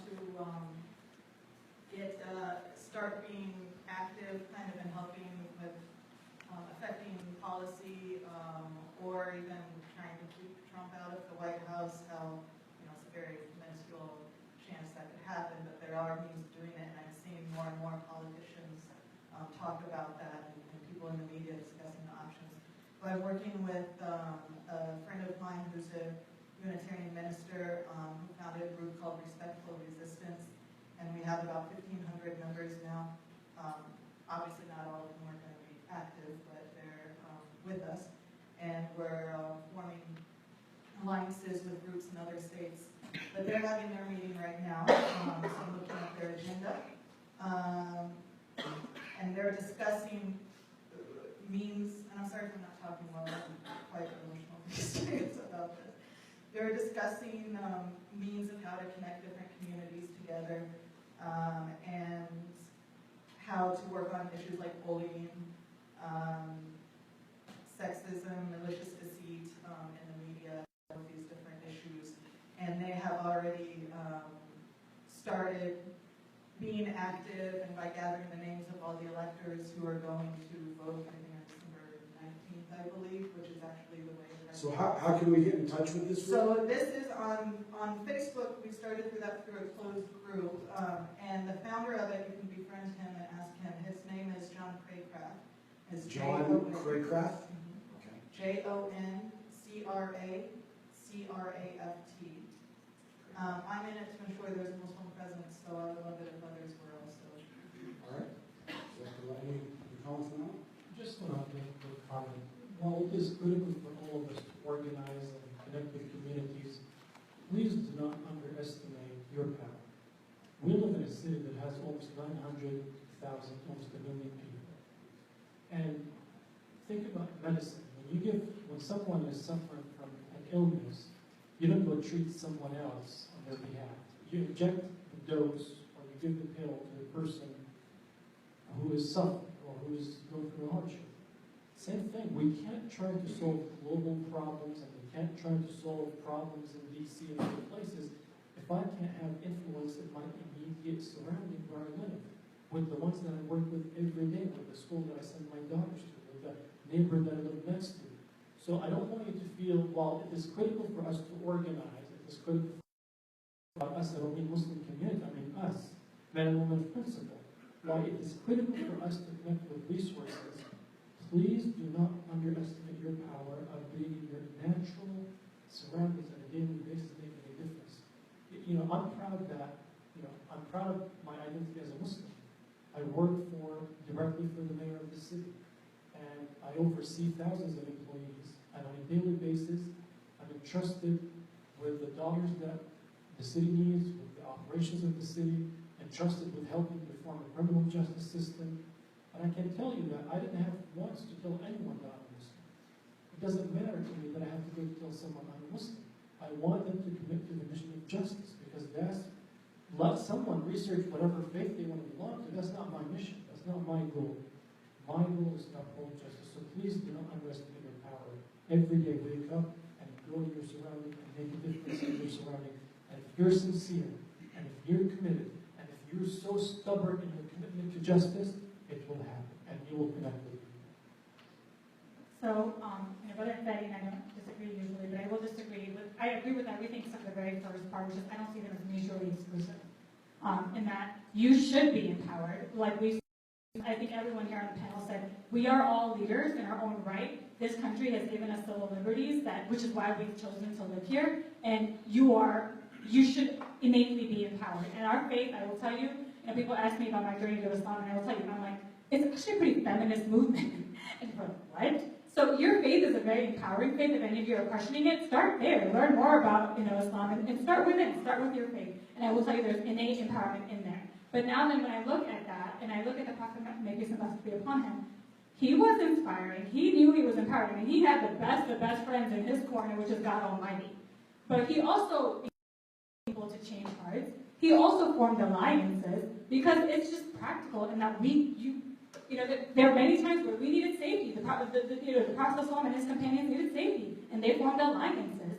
There were times where they needed to make an impact, and it was through alliances, empowerment, understanding, speaking with those who did not see eye to eye with. I mean, to the point where sacrificing human, what some would say like integrity to make sure that a bill was not a bill, but a treaty was put into action. Right? You guys know which one I'm talking about. I could start quoting scripture.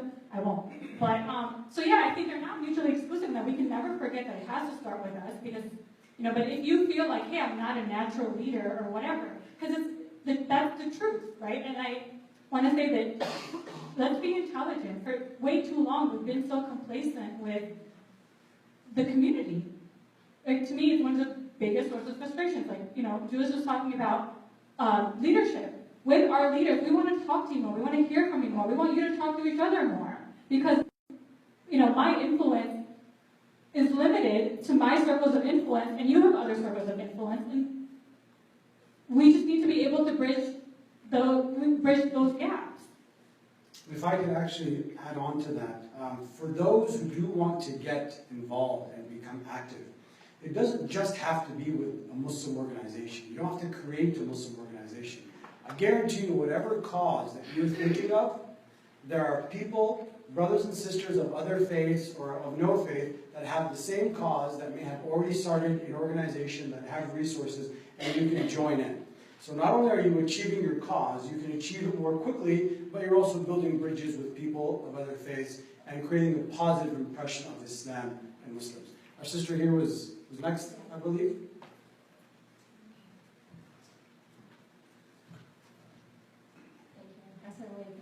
I want to mention that African Americans have been entrenched in this struggle for some time, and that we should take the leadership role in this. And so I'm just wondering, what does that look like to you, to the panel? How would that be accomplished? So by no means do I think this is the burden of the African American community. I think it's time that people. So what I found, and this is such an interesting time for me, and I have no idea what you're putting me into, but you owe me a favor now. I know. Well, so I'm surrounded at times by primarily immigrant communities. The circles in which I work with are social justice, which is a very diverse community. And my upbringing never, I was saying, my parents said, you are a Muslim and you're an American. Any other culture, you're free to adopt the good from it, you leave the bad from it. And I really appreciate the fact that they raised me that way because I was able to be able to respond to what I was seeing in these different Muslim communities. And there's a reality that, I remember being in an African American masjid where we were doing MLK volunteering, and I think that people forgot that I was there, and they wanted the immigrant brother who was apparently on the news who had an accent. They were just making fun of him, and I was like, well, that's not very nice.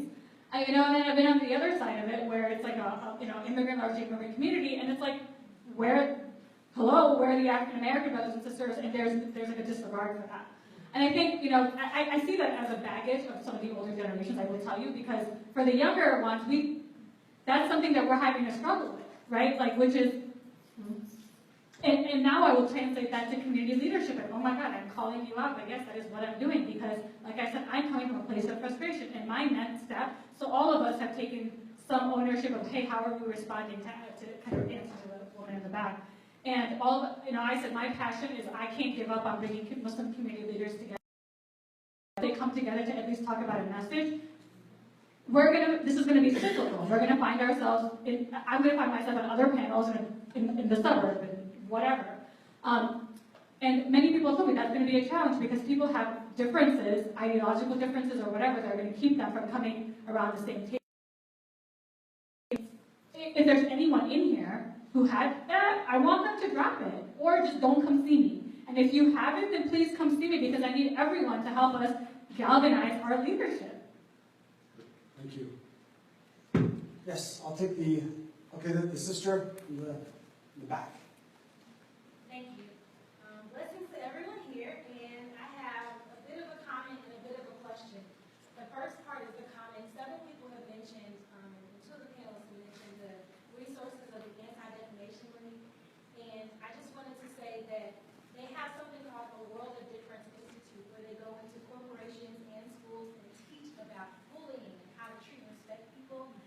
And they are often looking for trained facilitators of all faiths and of all backgrounds. Both Julius and I are trained under that World of Difference Institute, and they're looking for people to do that, especially here in the state of Indiana. There aren't very many trained facilitators. So for those of you who are interested in finding out more about that, abl.org is where you can find more information. If you forget, I might be around for a little bit, ask me. And then the question that I have is, what I'm finding is that in rooms like these, and rooms like this, we're all passionate. But in conversations with other people, especially other people of faith, their response is usually, well, I trust God. And while I believe them, because I trust God, it's hard for me to sit still. And I'm often without the words, because I don't want to be disrespectful, but I'm often without the words. And I'm wondering if our panelists have any advice on how to handle certain conversations, especially with people of faith, on how to, we asked about how we personally cannot be complacent, but how do we have conversations with others so they too can understand why we have chosen to not be complacent. Thank you, Elise. Elise is one of my good friends, actually, by the way, I was in high school with her. My answer to that question, the tactic that I've used in the past week, 2 weeks, 3 weeks, and actually this year, is connect them to their book, connect them to their scripture, connect them to the aspects of their religion or their faith that tells them to stand up. I have a really good friend, he's a minister at a church here, he's a Methodist minister, and I've done that with him, connect him back to the scripture, his scripture. Same for the Mormons, same for the Hindu temple over on 38th Street.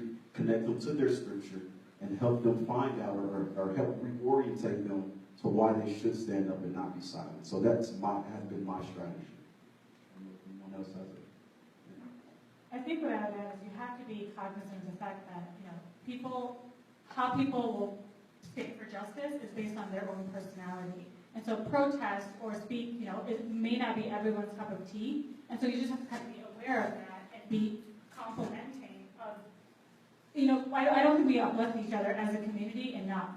For instance, when you see someone standing up for any kind of justice, say something, empower them. I would personally say I don't think we do it enough. For me, I noticed that in faith backgrounds, it's actually really easy to have that conversation because of my circles of influence. The harder thing is to go outside those circles and talk to individuals that are have it could be a Christian, right, but a different interpretation of Christianity than the Christians that I'm usually in community with. So I think we have to understand that too, which is, I wouldn't go to that type of an environment alone. I would just take one of my colleagues with me who could help me understand where that person might be coming from. So I think we have to be strategic also with what our expectations are and how we engage with folks. I will just say, because I know we're running out of time, that two things. One of the things I've noticed is that many people who are unfortunately facing hate crimes do not. And I was like, this is interesting, but I want to meet with the people who voted because I want to engage in actual conversations because I want them to be the ones now standing up for me, right? I want to understand where. Like I said, I want to understand more. I think that's going to be an interesting thing for me, but it's no longer even having some of those conversations with my allies because I don't have time anymore. The people that I know are national allies are coming to me, right? And you guys may have noticed you don't really need to do a lot of that mindset changing because people are already coming to you. That's a very unique situation we find ourselves in. So galvanize that, take a hold of that, and do something with it. I think the sister's question was very pertinent. I know that I've interacted with many Muslims, and this was more of an issue, say, 10, 15 years ago, when you would try to tell them, register to vote. And they'd say, everything is in the hands of God, right? Why should I vote, right? And they use religion as a justification to be complacent. And so I know exactly where you're coming from. That's an ongoing struggle. The Muslim community has gotten better in that regard, but we still have a ways to go. Dr. Julie, you just had your hand up? Assalamu alaikum. My name is Julie Dallas. I'm an English professor at And your voice is very soft. Maybe you can speak up. I'm an English professor at IUPUI. I'm also a member of the board of directors of ISNA, Islamic Society of North America. There's been a lot of talk here about complacency and leadership. I want to give everyone in the room a glimpse of what the leadership at the university is doing post-election.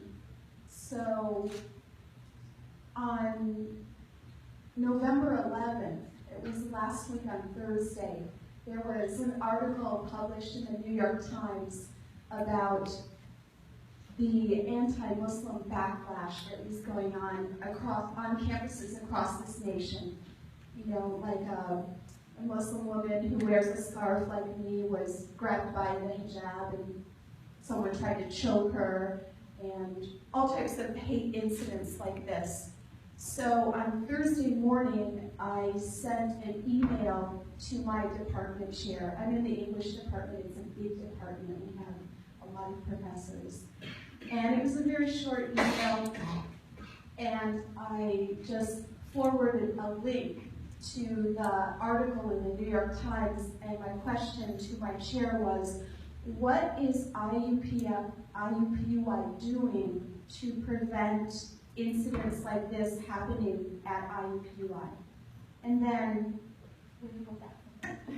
sorry, my phone went dead. I have one reading from an email.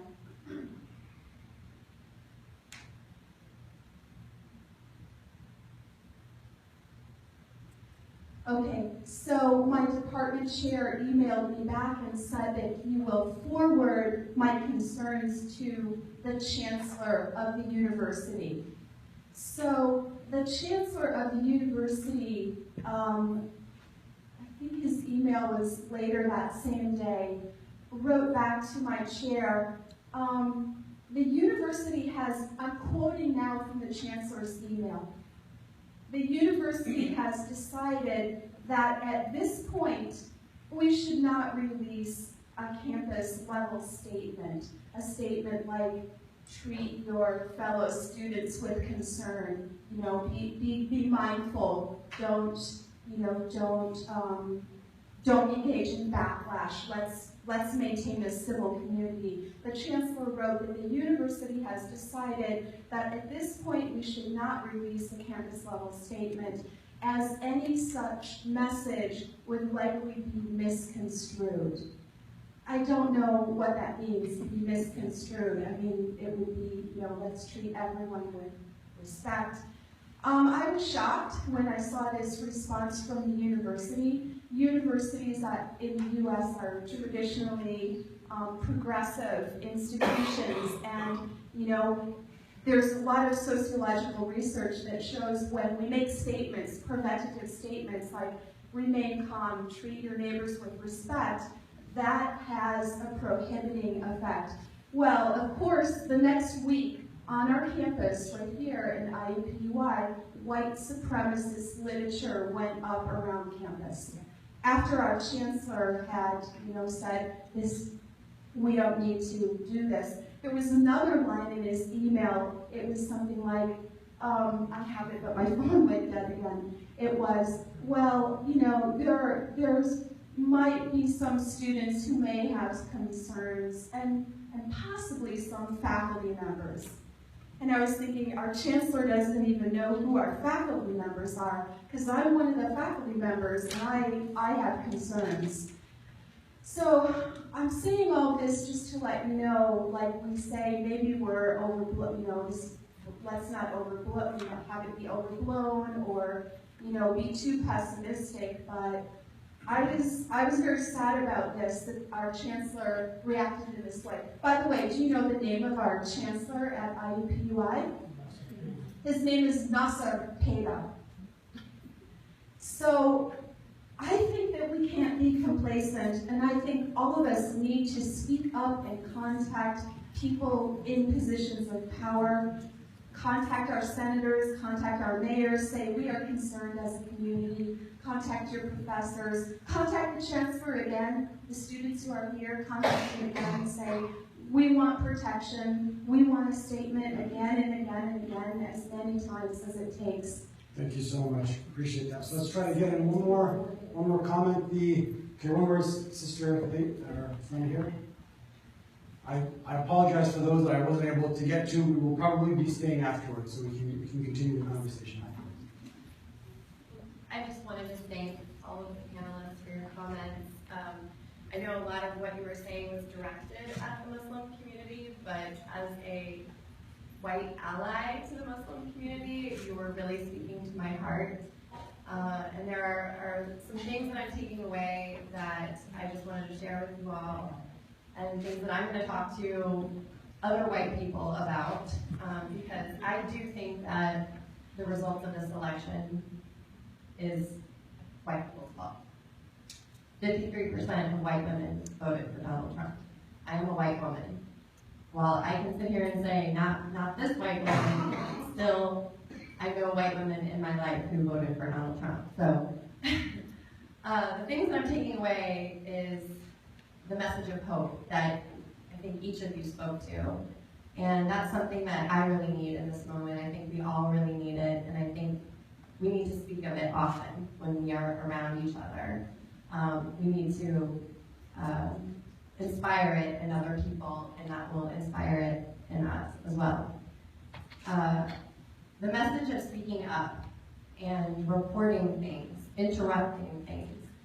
You know, many of you were directing your comments at the Muslim community about, reporting incidents that occur to them, or interrupting or helping women when they're alone. But, we as allies need to be doing that as well, and we need to be vigilant about it. And so I am taking that message back to my people, my friends, that, if you see something, say something.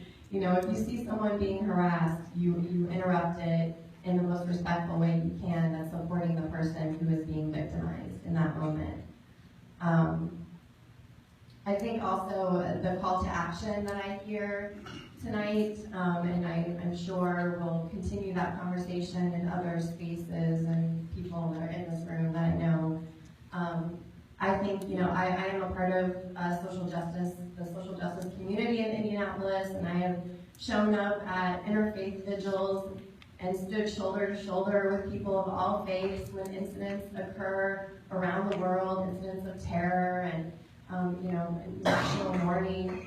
And, people come together and we pray in all of our different faith traditions, and we hug each other and we sing songs, and, we feel better in that moment. But we leave and we don't take action on behalf of each other. And so I think that this is the moment now that we have to take action on behalf of each other. All of our struggles are connected. And so that's the message I'm taking, and I just wanted to thank you all. Appreciate that. So I'm going to take two more, because there were two people that have been really eager that have had their hands raised, the brother here and the brother in the back. So I'll take this gentleman here first, then one more in the back, and then I apologize. I wish we had more time for tonight. First of all, I want to apologize for if I bore you with my experiences in the past. I come to you as a veteran of the 60s. I fought in the struggle in Greensboro, North Carolina. In the 60s, the sit-in movement, many of you read about it or heard about it, but that was the time when students actively came out and put their bodies on the line and went to jail over and over again until the laws, the racist laws in the South were changed. I was a part of that movement. We fought day and night until that struggle was finally, ultimately, we won. So what I say to you is the thing that made the struggle in the 60s and the 70s and the 80s work, even our president, Barack Obama, became a community organizer, and community organization equates to commitment. You have to have a commitment to the struggle that you're involved in order for it to work. If there is no community organization, and community organization can be people who have a commitment to doing things, and they do it every day. It's not a part-time job. It's not something you do every once in a while. It's something you do when something comes up and you go out and struggle. No, it's a commitment that you have and you do every day. Now, obviously, everybody cannot do that. Community organization is not for everyone. It's only for people who have that commitment, who feel that burning desire, and they want to make change happen. And when that desire is there, then ultimately change will occur. So I say to you, unless we are committed to finding, hiring, finding the funding to, find community organizers, then we're really just talking about it and not actively doing anything about it. And I'm not diminishing anything that's being done, but I'm saying that we're really serious, concerned about making change, that we have to commit ourselves to finding people who want to do this on a day-by-day basis. I appreciate that, and I like your story about the youth. It shows you're never too young to get engaged in this type of work. They were young, but they had a vision, and they were very mature about it. So, our last comment for the day, Imam in the back. Assalamu alaikum wa rahmatullah. I will be very brief, inshallah. I might not need the mic. I'll be very brief tonight, inshallah. As a message of hope, I just would like to share with you a maxim that we find in the Quran. We have people of different faith groups here. And this is a maxim we find in the second chapter of the Quran, which is verse 216. It is a message of hope. Why? Because Allah Azza wa Jalla says, وَعَسَىٰ أَن تَكْرَهُوا شَيْئًا وَهُوَ خَيْرٌ لَكُمْ وَعَسَىٰ أَن تُحِبُّوا شَيْئًا وَهُوَ شَرٌ لَكُمْ وَاللَّهُ يَعْلَمُ وَأَنْتُمْ لَا تَعْلَمُونَ. It says on the second chapter of the Quran, verse 216, that it may be that you abhor something. It may be that you dislike a situation, and this is the best thing that could ever happen to you. Now, granted, I do not vote for Trump. Don't think I voted for him. That's why I'm saying this. But it also may be that you like a situation, you desire a situation, and that is the worst thing that could ever happen to you. Wallahu ya'lamu wa antum la ta'lamun. Allah knows and you do not know. My take, the question at hand tonight is post-elections, where to go and what to do from here. What to do from here and where to go is to put our trust in Allah Azza wa Jalla. Know that He is in control of all situations.